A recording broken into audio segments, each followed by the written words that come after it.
Welcome back to Roddy's Rides. Today we'll be doing a full build breakdown on my 2014 Mustang. So, stay tuned.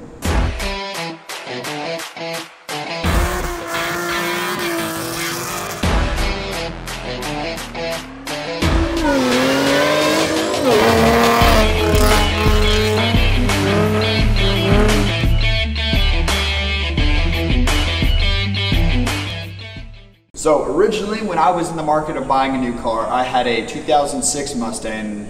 We called her Eleanor at the time, but she is now gone. I was looking for another Mustang, but I wanted a V8 or something different because I actually had the 4.0 slow, which it was a great first car, but I was ready for something a little bit different. I was in the market for a 2015 to 2017 and up or something like that EcoBoost Mustang, which I thought would be a cool 4-cylinder build, simple bolt-ons, can make you somewhat decent power compared to the old V6s. I ended up finding this car in Austin, which is not too far away from my house. They were selling it for a good price, and I ended up trading in my car. The crazy part about all this was I actually got it from a Chevy dealership. I actually got to save her from adoption and all the other bad things that the Chevy dealership could have done, and I got her into my hands before anything too terrible could happen.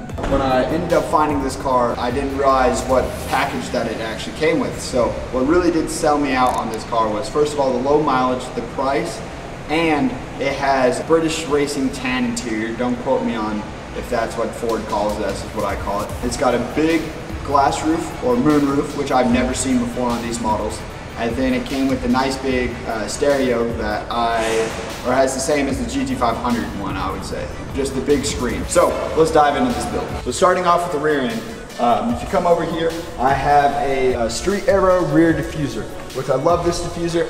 Only issue I would say with it is I'm running a pretty low setup, so I drag it on just about everything. But all these little marks and scuffs give it character, so you know I like to rock with it. My exhaust setup that I am running, currently I have a quad tip setup, so I have the GT500 rear valance just to fit the quad tips underneath. First of all, I have a BBK off-road X pipe that comes down, so that deletes my cats. It just comes into a simple X. I ended up buying another X crossover section, I don't know what the term is, and I ended up sliding it over the BBK X, so pretty much I have a dual X, if that makes sense. I took the idea from Corsa exhaust, since they perform a sport version, but they don't provide the extremes like on the 5.0s and stuff like that. So Corsa, I would love to try to do something that would be cool if we can make something. Past the second X, we have two vibrant resonators, which I believe they're the sport. These 3.7s are very raspy. Just having the resonator really cleans up the tone of the whole car and kind of quiets it down. And then I just have straight out to the quad tips that these are just general tips I got off the internet. Pretty simple exhaust setup, but it has a good tone for it.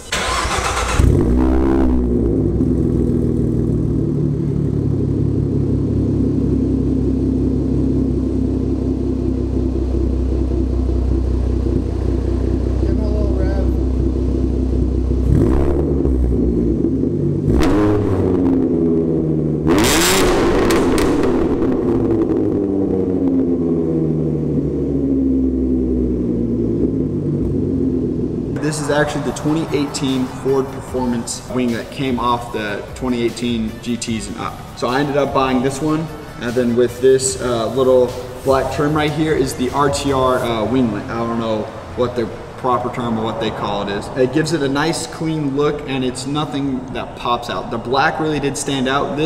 It's color matched, it's simple, and it just gives it a little bit of an aggressive look compared to just the normal hoop. So the wheel and tire setup I'm running are, these are the ESRs. I want to say they're the SR07s, I believe. They're a 9.5-inch rim, gloss black. Really do like them, very simplistic. Kind of look like the work wheels. Been very happy with these wheels, I can't complain. I'm running a 265 setup all the way around with a 35 ratio. These are Etc. tires.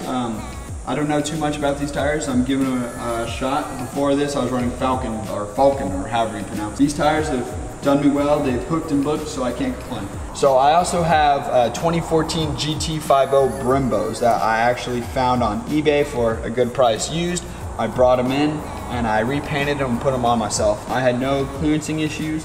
I have a 14-inch rotor up front, and I don't know if it's a 11 in the rear. It's still stock rears. These things, big improvement, and highly recommend for any Mustang owner who didn't have Brembo brakes from the factory.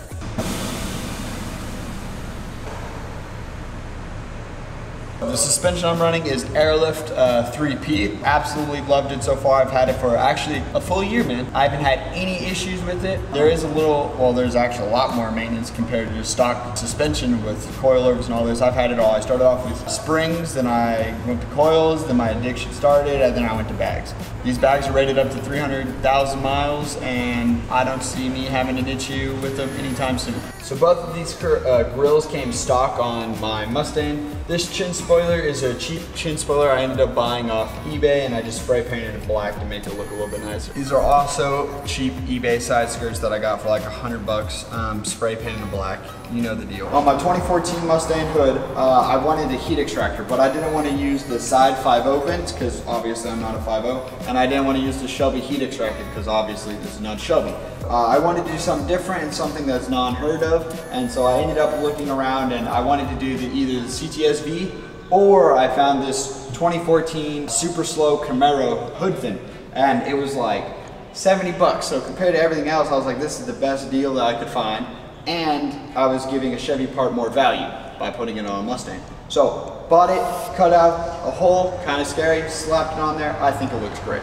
So this obviously does not look like a stock 3.7 V6 Mustang. There's a little bit something off right about here. This is actually an M122 supercharger off a 2014 GT500. These superchargers came on the GT500s from 2012 to 2014, I believe. I have a GT500 cold air intake, the elbow, and a a JLT performance air intake. Let me know down in the comments if you guys would be interested in doing a full cost breakdown and what other issues that I've had to go through. If not, and if you haven't already watched the videos of us installing it, go back and watch it for a good time.